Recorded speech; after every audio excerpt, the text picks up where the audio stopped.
Ada sebuah kisah yang menakjubkan. Disebutkan oleh Al-Imam Al-Ijri rahimahullahu ta'ala di dalam kitabnya Thiqat, di biografi seorang tabi'in yang terpercaya di masanya dari kibar tabi'in, dan beliau qadhi, penduduk Mekah, hakim penduduk Mekah. Nama beliau Ubaid bin Umair. Ubaid ibn Umair. Dan disebutkan beliau sangat fasih, sangat balik. Sampai Ibnu Umar kadang hadir di majelisnya. Iya. Jadi beliau ini rahimahullahu ta'ala disebutkan oleh Al-Ijri bahwa ayahnya bercerita. Ada seorang perempuan yang sangat cantik di Mekah. Dan perempuan ini punya suami. Iya. Suatu hari perempuan ini melihat kepada dirinya di cermin. Lalu dia berkata kepada suaminya, apakah ada orang yang melihat wajah ini dan dia tidak terfitnah denganku? Dan dia berbangga dengan apa? Dengan kecantikannya. Kata suaminya ada. Maka kata istrinya, siapa dia? Kata suaminya, Ubaid bin Umair. Ya suaminya tahu. Ya kan, dia kata istrinya memfitnah, memperlihatkan misalnya wajahnya kepada Ubaid bin Umair, dia tidak akan terfitnah dengannya. Maka apa kata istrinya? Yang perhatikan ya, dari fitnah perempuan di masa dahulu sudah ada. Dia berkata kepada suaminya, fa'dan li fi la'aftatinanna. Izinkan saya, padanya saya akan memfitnahnya. Ya. Ini ucapan perempuan memiliki suami. Bagus atau tidak? Semuanya tahu ya, ini bukan hal yang baik. Dan suaminya mirip-mirip dengan istrinya. Apa dia katakan? Qad adintu lak. Saya izinkan untuk kamu, pergi saja. Ya. Coba kamu pergi fitnah tuh Ubaid bin Umair. Maka datanglah perempuan ini subhanallah ya, datang dia ke masjid. Dia datang sebagai seorang perempuan yang minta fatwa. Ya, minta fatwa. Karena minta fatwa, mufti itu kadang kalau orang minta fatwa pribadi, dia layani pribadi. Tapi bukan artinya tidak dilihat orang, tidak didengar orang maksudnya. Maka dia minta supaya bertanya di sudut masjid. Maka Ubaid bin Umair pun ya mengikutinya di sudut masjid. Jelas ya? Itu terjadi ya dari para ulama sekarang di di markas fatwa di Riyadh, Mufti Saudi Arabia Syekh Shalal Fauzan dan lainnya, itu ada tempat khusus untuk perempuan kalau datang minta fatwa. Dan saya lihat guru kami Syekh Shalal Fauzan di musim haji itu, karena di kemah itu yang datang bertanya cuma perempuan di depan beliau. Cuman ada orang lain yang bertanya tidak didengar sama yang lain, tapi kelihatan begitu. Jelas ya? Baik. Nah itu kadang diperlukan memang. Waktu itu mereka bertanya, begitu caranya bertanya. Mau bertanya kayak bagaimana? Ya. Maka si perempuan ini, begitu sudah berada di sudut Masjidil Haram, ini di Mekah ya Masjidil Haram. Maka dia menyingkap wajahnya. Iya. Dikatakan, fa'asfarat an mithli falqatil qamar. Dia menyingkap wajahnya seperti sepotong bulan. Seperti sepotong rembulan. Karena cantiknya perempuan ini. Iya. Apa kata Ubaid bin Umair? Katanya, ya amat Allah, wahai hamba perempuan Allah. Iya. Ada apa dengan kamu?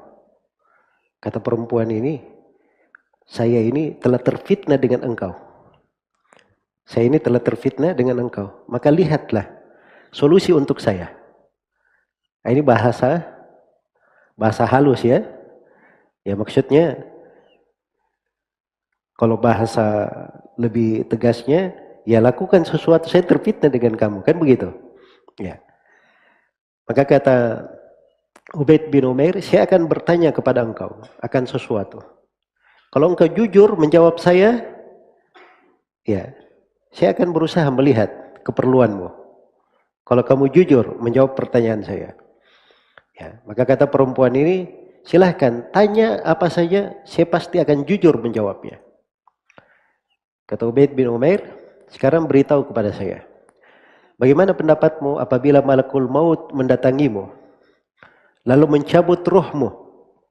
Apakah kamu senang saya sekarang menunaikan hajatmu, menunaikan keperluanmu?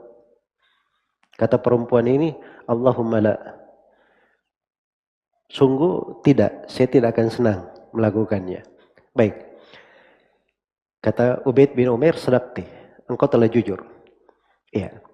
Terus katakan lagi kepadaku, andai kata kamu dimasukkan di kuburmu, lalu kamu sudah didudukkan oleh malaikat untuk ditanyai, apakah kamu senang saya menunaikan apa yang kamu minta?